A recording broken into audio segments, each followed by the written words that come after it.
ایک آدمی سے حضور غوث پاک ناراض ہو گئے. وہ کہتے ہیں میں 300 ولی کے پاس گیا ہوں, ہر ایک سے کہا میرے لیے دعا کرو. تو وہ کہنے لگے جسے عبد القادر دھتکار دے, اس کو کوئی سینے سے لگا سکتا؟ چل واپس چلا جا. آ کے قدموں میں بیٹھ گیا, کہنے لگا سونے معاف کر دے. فرمانے لگے تو نہیں دیر کر دیا, میں تو کب سے معاف کیے بیٹھا ہوں, میں تو رسول اللہ کا غلام.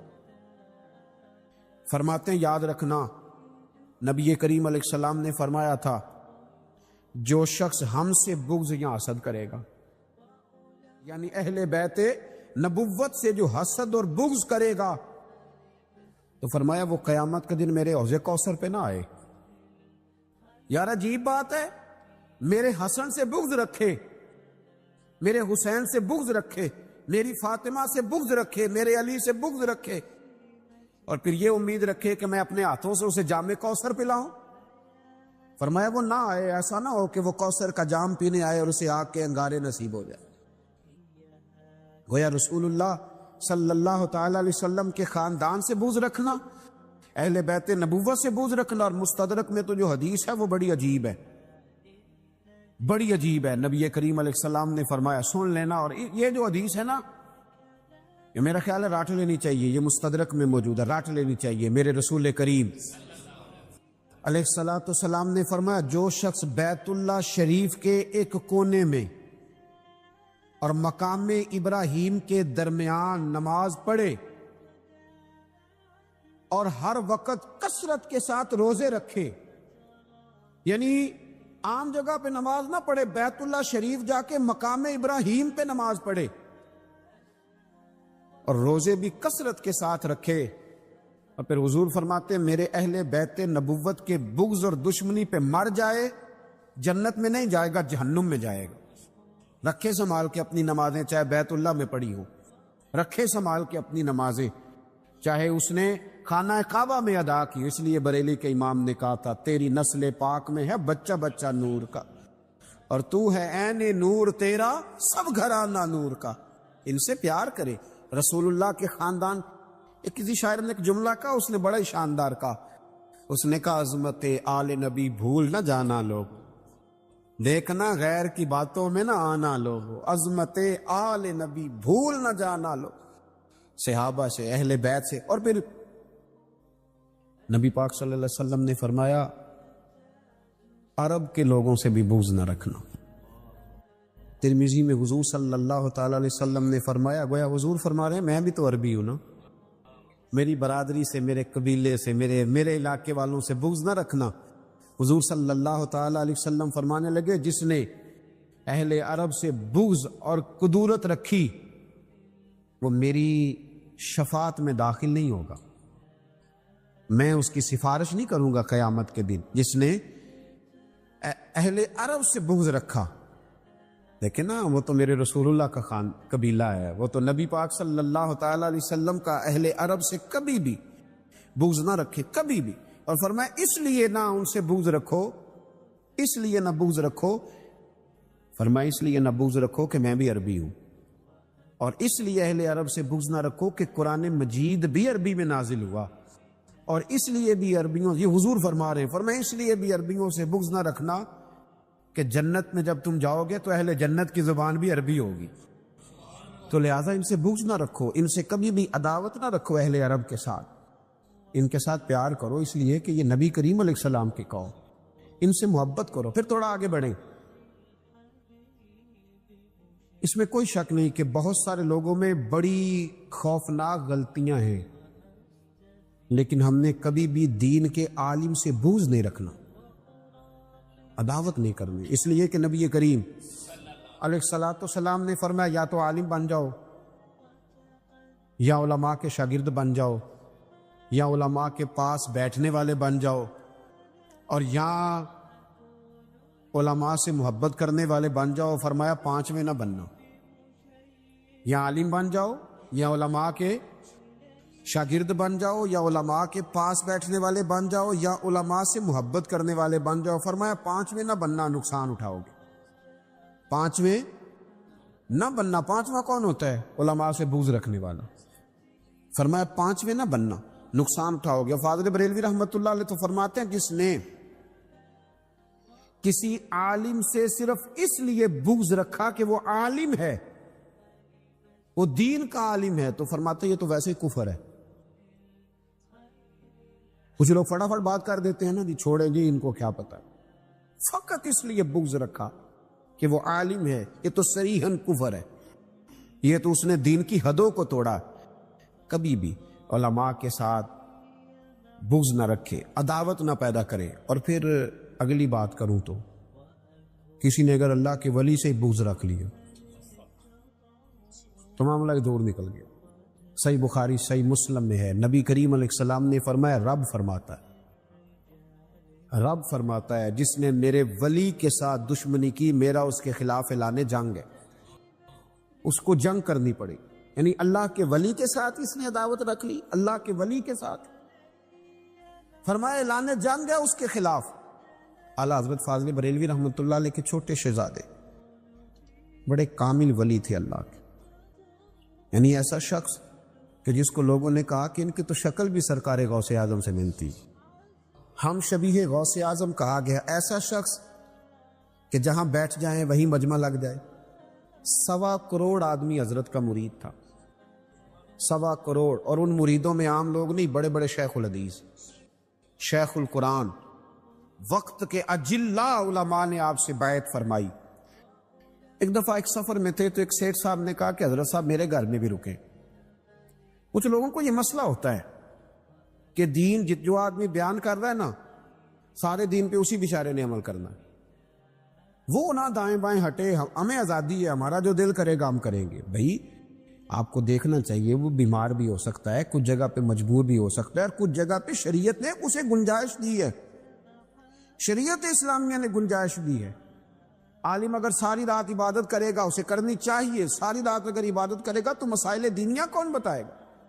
رات کو مطالعہ کون کرے گا؟ لوگوں کے لیے کون اسباب پیدا کرے؟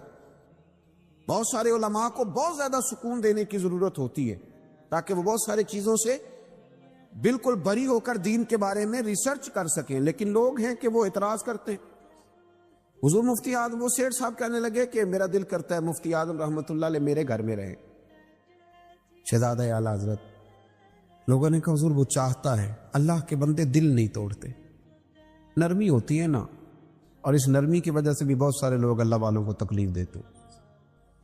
کہا کہ وہ چاہتے ہیں، فرمایا صحیح ہے چلتے ہیں. رات اس کے گھر میں قیام کیا. اب آپ کو پتہ ہے مسافر کی تو اللہ نے نماز کم کر دی ہے، 4 رکعتوں والی کو 2 کر دی ہے، اللہ نے کم کر دی.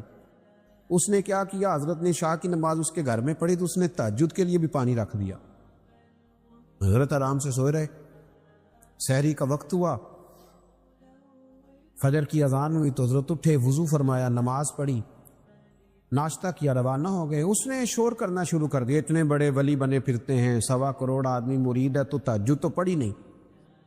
علماء نے سمجھایا، علماء نے، کہ بھائی پہلی تو بات یہ ہے کہ تہجد تو آدمی گھر میں بھی نہ پڑھے تو اس پر اعتراض کرنا منع ہے، اس لیے کہ یہ نماز نفل ہے. تو آپ مسافر کے بارے میں یہ توقع کر رہے ہیں کہ وہ تہجد پڑھے گا، حالانکہ نبی کریم علیہ السلام کے غلام فرماتے ہیں ہم حضور کے ساتھ سفر کرتے تھے لیکن نبی پاک 2 رکعتوں سے زیادہ نہیں پڑھا کرتے. تو بھئی آپ مسافر پر پابندی لگا رہے. اس نے کہا جی نہیں، میں نے تعریف بڑی سنی تھی، انہیں تہجد پڑھنی چاہیے تھی. بھی تم نے تعریف سن لی تھی تو اس کا معنی یہ تھوڑی ہے کہ اب وہ سفر کے اندر سوئیں گے نہیں، وہ آرام نہیں کریں گے، اب لوگوں کی تعریفوں پر بھی پورا اترتے رہیں گے. وہ ہر وقت یہ دیکھتے رہیں گے کہ تعریف سن لی ہے تو وہ بیچارے لٹکے ہی رہیں گے، سوئیں گے نہیں، کھائیں گے نہیں. اس نے بڑی بے ادبی کری. لوگوں نے سمجھایا. کسی نے حضور مفتی اعظم سے بھی کہا. رب کریم کے بندے کی زبان سے ایک جملہ نکل گیا، فرمایا میری ذات پر اگر کوئی اعتراض ہوتا تو میں اسے ضرور قبول کرتا، لیکن اس نے ظلم یہ کیا ہے کہ جو اعتراض بنتا نہیں تھا، جو اعتراض تھا نہیں، وہ اس نے مجھ پر کرنا شروع کر دی. جو چاہیے نہ تھا، جس کی شریعت ہی گنجائش نہ دیتی تھی، وہ والا شکوہ اس نے کیا. اس کو ایسا کرنا نہیں چاہیے تھا. بہرحال اللہ اس کا بھلا کرے. بہت بڑا سیٹھ تھا، بہت بڑا رئیس تھا، بہت بڑا مالدار تھا، بڑے ڈیرے چلتے تھے، بڑا کچھ ہوتا تھا. پھر چند دن ہی گزرے کہ حالات خراب ہونے لگے، معاملات بگڑنے لگے، اور پھر اتنی بری حالت ہوئی کہ مانگنے پہ آ گیا۔ پھر کسی نے کان میں سمجھایا کہ ابھی وقت ہے، اللہ سے ڈر جا، ابھی وقت ہے، رب کریم سے ڈر جا کے معافی مانگ لے۔ جب حضور مفتی اعظم کے دروازے پہ آیا نا، آ کے سامنے کھڑا ہوا تو حضرت فرمانے لگے تو نے میرے ساتھ اچھا نہیں کیا، پر میں اللہ کی بارگاہ میں دعا کرتا ہوں کہ یا اللہ میں نے اسے معاف کر دیا ہے، تو بھی اسے معاف فرما دے۔ میں دعا کرتا ہوں۔ پھر کچھ وقت گزرا تو حالات بدل گئے، ماحول صحیح ہو گیا۔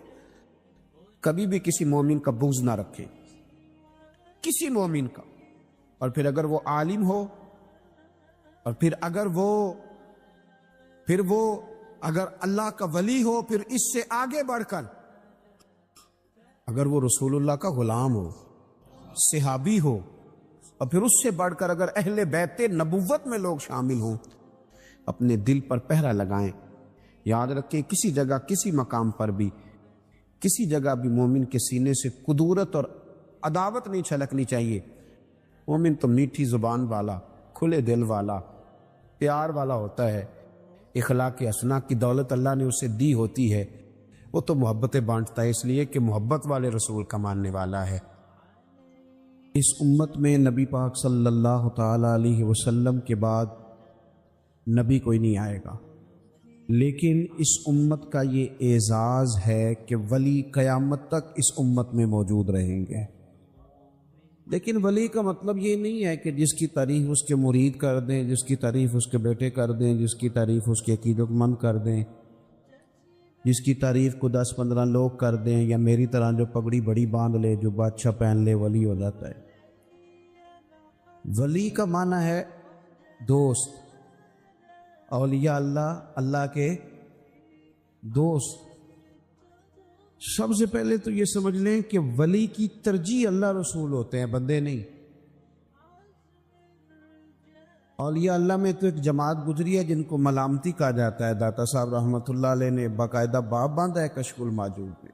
وہ تو کام اس طرح کے کرتے تھے کہ مخلوق ان کو برا سمجھے، ان سے دور رہے۔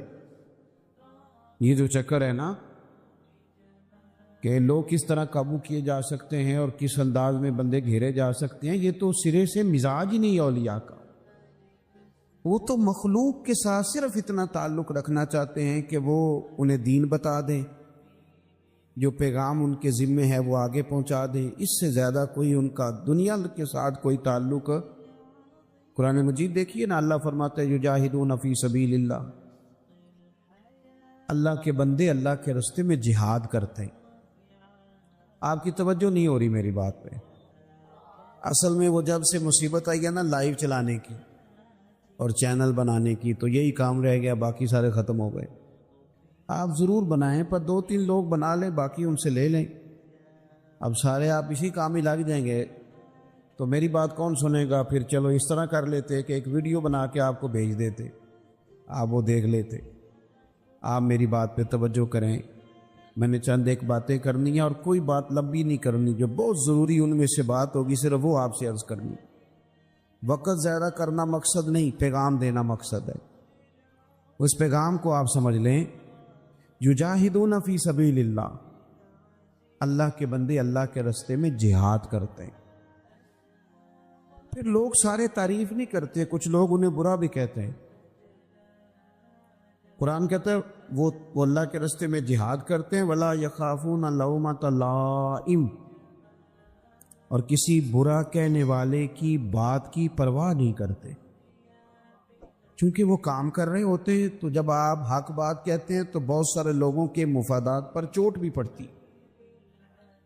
کچھ لوگ اس سے پریشان بھی ہوتے ہیں، جس دور میں ہوں یہ تو دور ہی خوشامد کا ہے، یہ تو دور ہی تعریف کا ہے۔ میلاد شریف آ رہا ہے نا خیر سے، تو اس میں کئی دفعہ میں سوچتا ہوں، غور کرتا ہوں کہ محفل میلاد مصطفیٰ بڑا لکھا ہوا ہے یا میری طرح کے مولوی کا نام بڑا لکھا ہوا۔ جو چیز اصل ہے وہ کئی دفعہ چھوٹی کر دی جاتی ہے، اور فوٹو ہی فوٹو ہے، تصویر ہی تصویر ہے۔ اور پھر جناب اس میں جو خوش آمدیں ہوتی ہیں، جو تعریفیں ہوتی ہیں، ایک محفل میں گیا تو مجھے ایک لسٹ دے دی گئی کہ فلانے صاحب کی صدارت ہے، ان کا بھی نام لینا ہے۔ فلاں ہمارے مہمان خصوصی ہیں، سیاسی سماجی آدمی ہیں، ان کا بھی نام لینا ہے، فلاں بندہ یہاں خدمت بڑی کرتا ہے، اس کا بھی نام، وہ کارڈ کے پیچھے نام لکھ کے دے دیے۔ تو میں نے ان سے مسکرا کے کہا، میں نے کہا یار تم نے تو مجھے کہا تھا کہ نبی پاک کی تعریف کی محفل ہے، تو یہ ساری قوم کہاں سے آ گئی بھائی؟ سوائے حضور کے کرو مدح اہل دول رضا، اور پڑے نا اس بلا میں میری بلا، میں تو گدا ہوں اپنے کریم کا اور میرا دین پارا انعام ہے۔ تو وہ کیا کرتے ہیں کہ پرواہ نہیں کرتے، اور جب وہ پرواہ نہیں کرتے تو رب کیا فرماتا ہے؟ ذالک فضل اللہ یؤتیہ من یشاء، یہ ان پر اللہ کا فضل ہے، اور رب جسے چاہتا ہے اپنا فضل عطا فرماتا ہے۔ ان اللہ کے بندوں کی ترجیح اللہ رسول کی ذات ہے۔ میری بات کی سمجھ آ رہی ہے؟ یعنی وہ قوم کا رخ دیکھ کے نظریہ نہیں بناتے کہ آج کل ہوا کدھر کیا تو میں بھی وہ بات کر دوں۔ وہ کوئی ان کا سیاسی رنگ نہیں ہوتا کہ آج کل کون سی پارٹی زیادہ مضبوط ہے تو اس میں شامل ہو جاؤں۔ وہ قومی رنگ دیکھ کے اپنا نظریہ نہیں بدلتے، ان کا تو نظریہ اللہ رسول کو راضی کرنا ہوتا ہے۔ ترجیح ان کی رب رسول ہے، ترجیح، باقی ہر چیز ثانوی حیثیت رکھتی۔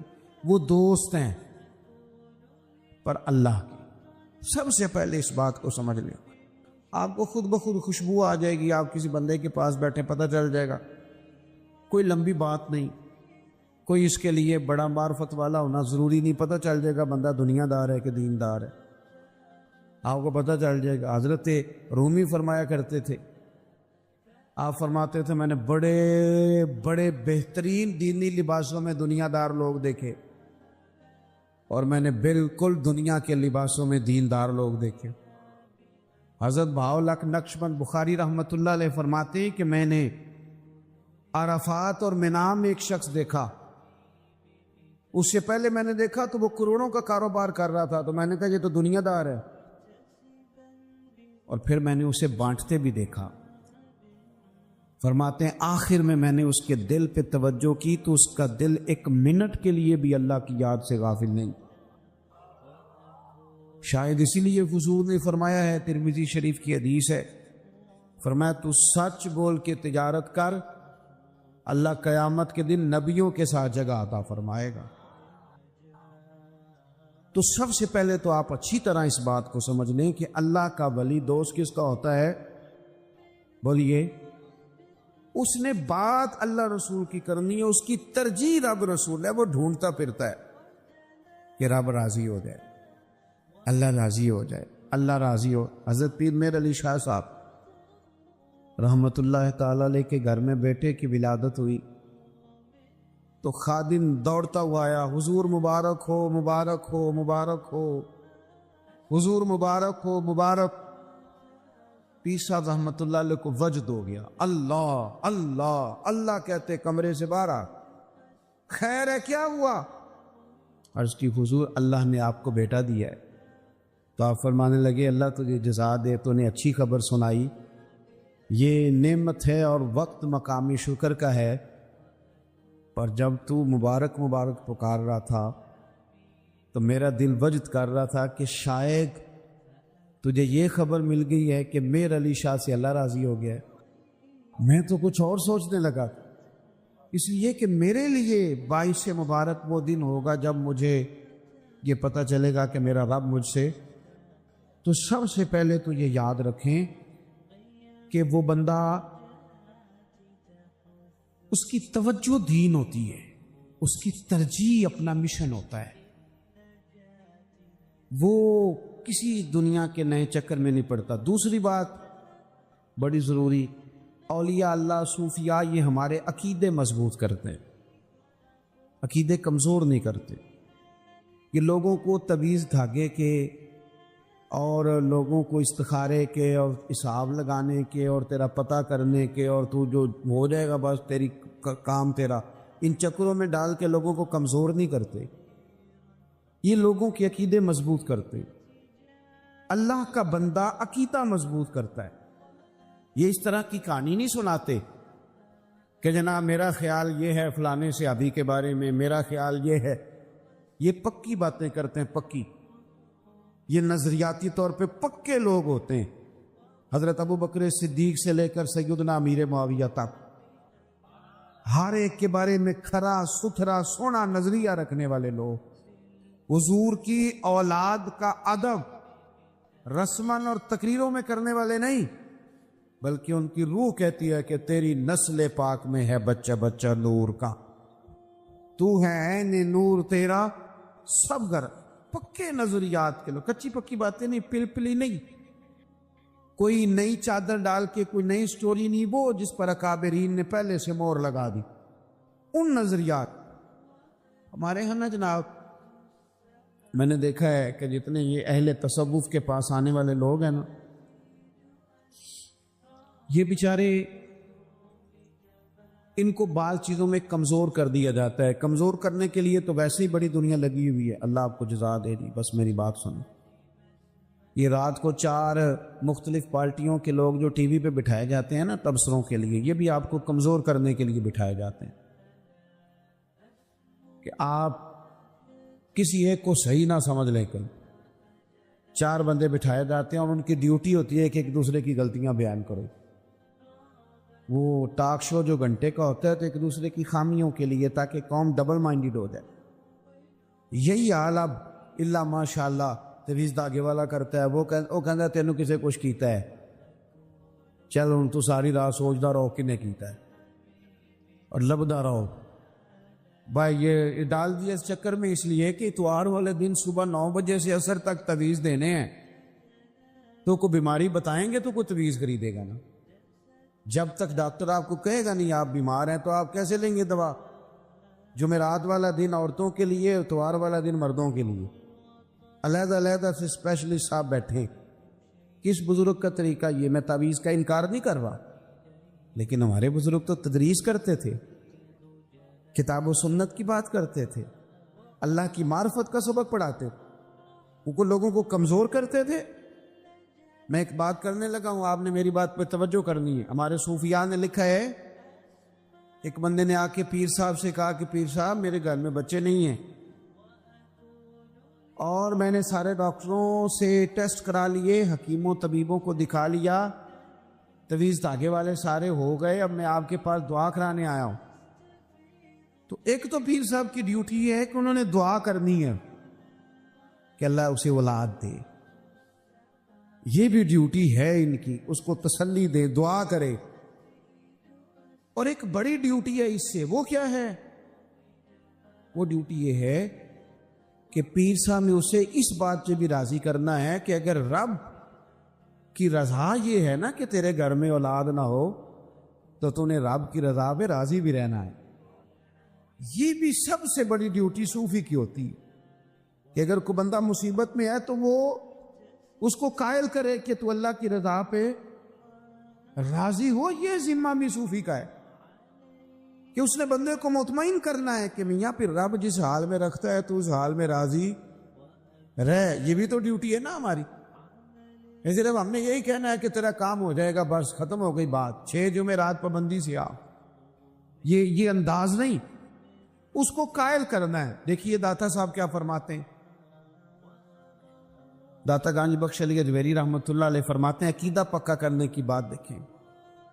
داتا صاحب فرماتے ہیں کہ ایک غلام نا بازار میں آیا کوئی چیز خریدنے، اور ہاتھ میں اس کے تھیلا تھا. دن تھے قحط کے، کئی مہینے بیت گئے، بارش نہیں ہوئی، جانور بھی پیاسے ہیں، بھوکے ہیں، حالات خراب. اور عجیب قسم پرسی کا عالم ہے، ہر بندہ پریشان ہے. مہنگائی ہو جائے تو سارے پریشان ہوتے ہیں. چلیں غریب آٹے کی وجہ سے پریشان ہوتے ہیں تو امیر پٹرول کی وجہ سے ہو جاتے ہیں، ہوتے سبھی ہیں پریشان. چلیں غریب گھی کی وجہ سے پریشان ہو جاتا ہے اور امیر موبائل کی وجہ سے ہو جاتا ہے، ہوتے سبھی پریشان ہیں. تو وہ دور قحط کا تھا، ہر بندہ پریشان ہے. تو وہ غلام بازار کو چیز خریدنے آیا تو حضرت داتا صاحب رحمۃ اللہ علیہ فرماتے ہیں کہ وہ بڑی اٹکیلیاں کرتا، ہنستا، کھیلتا، دوڑتا، اچھلتا کودتا آیا تو سارے بندے پریشان بیٹھے ہوں تو ایک بندہ بیچ میں مسکرائے تو کئی دفعہ طبیعت چڑھ جاتی. یار عجیب بات ہے، تو میرا مطلب ہے کس طرح کا بندہ ہے تو؟ ہم اتنے پریشان ہیں اور تو اٹکیلیاں کر رہا ہے. بندہ تکلیف میں آتا ہے. تو وہ اس انداز میں آیا کہ جو اس نے سامان خریدنا تھا وہ تو خریدا، لیکن بعض لوگوں نے شکوہ کیا، کہنے لگے، میری باتوں کی سمجھ آ رہی ہے آپ؟ کہنے لگے یار تو عجیب بیوقوف بندہ ہے، ساری دنیا جو پریشان ہے، قحط کے دن ہے. وہ غلام تھا کسی آقا کا، سمجھ لیں کسی بہت بڑے سیٹ صاحب کا ملازم تھا. سارے پریشان ہیں یار، تو اٹکیلیاں کرتا آ رہا ہے، کو تیرا طریقہ ٹھیک تو نہیں نا. اس نے بڑی کمال بات کی. حضرت داتا صاحب فرماتے ہیں وہ کہنے لگا تم ہوگے پریشان، میں تو نہیں. کہا تم کیوں نہیں؟ کہنے لگا جس آقا کا میں غلام ہوں نا، اس کے گھر میں گندم ختم نہیں ہوئی بلکہ اس کے بڑولے بھرے ہوئے. اس کے گھر میں مال ہے تو میں تو ہنسوں گا. داتا صاحب رحمۃ اللہ علیہ اس مقام پہ کیا خوب بات ارشاد کرتے ہیں. فرماتے ہیں جتنا یقین اس غلام کو اپنے آقا کی دولت پہ تھا، اگر اتنا ہمیں بھی رب کے خزانوں پہ ہو جائے تو پھر ہر روز سویرے اٹھ کے ہم رویا نہ کر. اللہ آپ کو جزا دے. سنیں، ہر روز سویرے اٹھ کے رویا نہ کرے کہ غریبی بڑی ہے. ہر روز یہ نہ کہیں کہ حالات بڑے خراب ہیں، پتہ نہیں کیا بنے. ہر روز ہم بندے راضی کرنے کے چکر میں نہ پڑ جائیں کہ بگڑ گئے تو جانے کیا ہو جاؤ. اتنا یقین جتنا اس غلام کو اپنے آقا کے خزانوں پہ، کم از کم اتنا تو رب کے خزانوں پہ یقین ہو جائے. یہ اللہ والے سبق دیتے ہیں، یہ رب کریم کے بندے سبق دے. دیکھیں نا اعلیٰ حضرت فاضل بریلوی رحمۃ اللہ علیہ سرسوں کا تیل لینے دکاندار کے پاس خود گئے. 1000 کتاب کے مصنف، اور کتاب بھی وہ والی کہ ایک کتاب آپ کھولیں تو PhD کا مقالہ تیار ہو جائے. صرف ایک کتاب کھولیں فاضل بریلوی کی. اعلیٰ حضرت علماء کے لیے بھی مشعل راہ ہیں، مشائخ کے لیے بھی ہیں، شعراء کے لیے بھی ہیں. لیکن اب جب دور بدلا ہے نا تو وہ یونیورسٹیوں میں گئے ہیں اور 30 سے زیادہ مقالہ جات ان پر لکھے گئے. اور دنیا کی مختلف یونیورسٹیز نے جب ان پر مقالہ جات منظور کیے ہیں تو فاضل بریلوی تو ایک ریسرچ کا نام بن گیا ہے. وہ تو ایک تحقیق ہے، وہ تو ایک بہت بڑا ادارہ ہے، وہ تو ایک انجمن ہے. اتنا بڑا آدمی جس نے تنہا ایک تحریک کا کام کیا. خود جاتے تھے سودا سلب لینے، سودا سلب لینے خود جاتے تھے. آج کل نہیں، میری طرح کے مولوی صاحب بزرگوں کی بات نہیں کرتا، میری طرح کے پیر صاحب اور مولوی صاحب وہ تو بیچارے اپنے گھر کی سبزی لینے بھی نہیں جاتے، کسی کو پتہ نہ چل جائے کہ حضرت نے بھی توڑا اٹھایا ہوا ہے.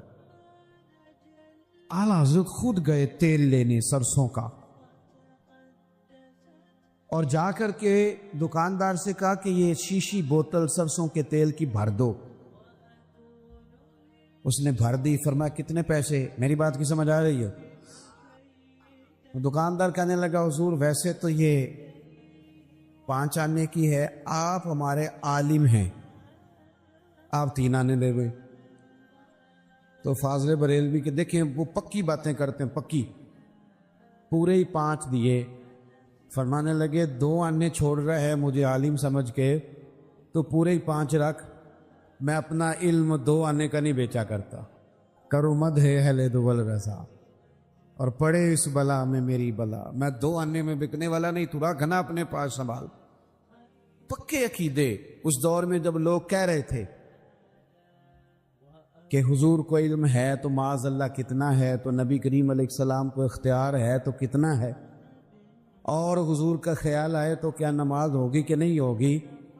تو فاضل بریلوی فرمانے لگے تم پاگل ہو گئے ہو، حضور ہیں رب کے حبیب. تو محب اور محبوب کا یہ معاملہ ہوتا ہے کہ ان میں تیرا میرا نہیں ہوتا. جو کچھ محبوب کا ہوتا ہے وہی محب کا ہوتا ہے، اور جو محب کا ہوتا ہے وہی محبوب کا ہوتا ہے. کہنے لگے میں تو مالک ہی کہوں گا،